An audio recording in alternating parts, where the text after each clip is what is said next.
the chest and the governor's in the back.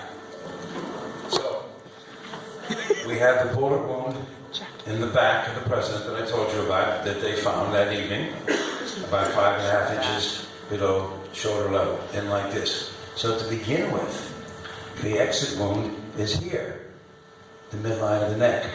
There's an upward angle, and even my colleagues who also were strongly critical of the lousy autopsy, but somehow came to the conclusion that they had gotten it right.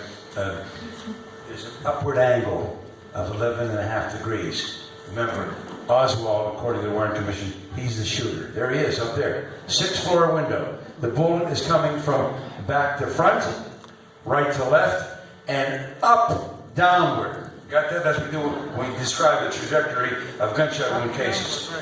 Right to left, up downward, or or vice versa, either way. So in this case, there's Oswald. Back to front, right to left, up downward. In and out, moving upward 11.5 degrees. How do my colleagues deal with that? They said, well, what if the president were bent over like this?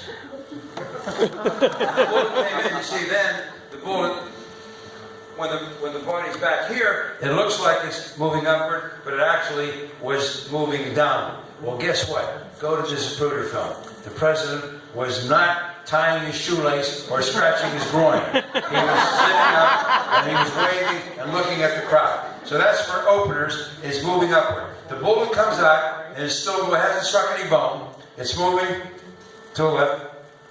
It doesn't graze the governor's left shoulder or arm. You say, well, maybe that's possible. The bullet hits Connolly behind the right armpit, specifically described as right posterior axillary area. The axilla is the armpit. Posterior axillary area. The bullet then coming out this way, moving downward, like I'm showing you, comes over about 18-20 inches, turns in midair, and slams into the governor here.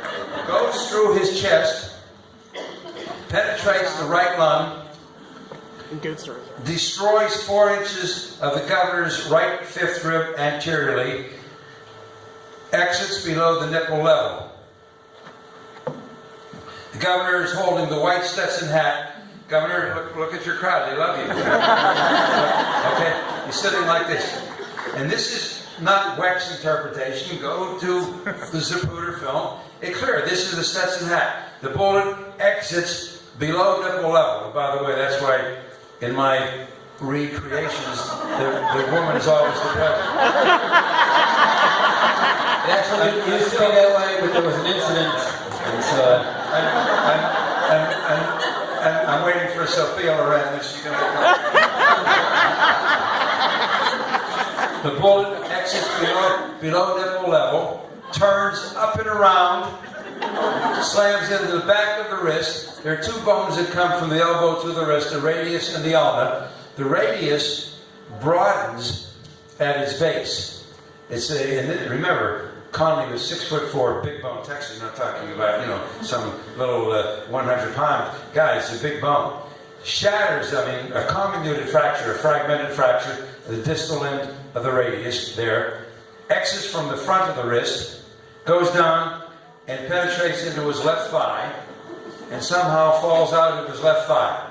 So to recreate now, keep in mind, on the night of the autopsy, the bullet is where? From Kennedy's back, right? They forced it out by applying pressure. Yeah. Right? Okay? The next day, when they learned about the bullet hole here, the bullet is from the front of his clothing. It saw the starched white collar, got scared to death, and just plopped into his shirt. And now, on a Saturday morning, the bullet is from the front of his neck.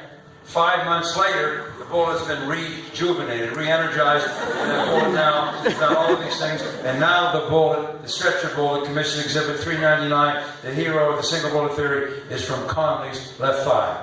Whatever you want from this bullet, it happily and readily obliges you. That is the Warren Commission report. You like it? That's it.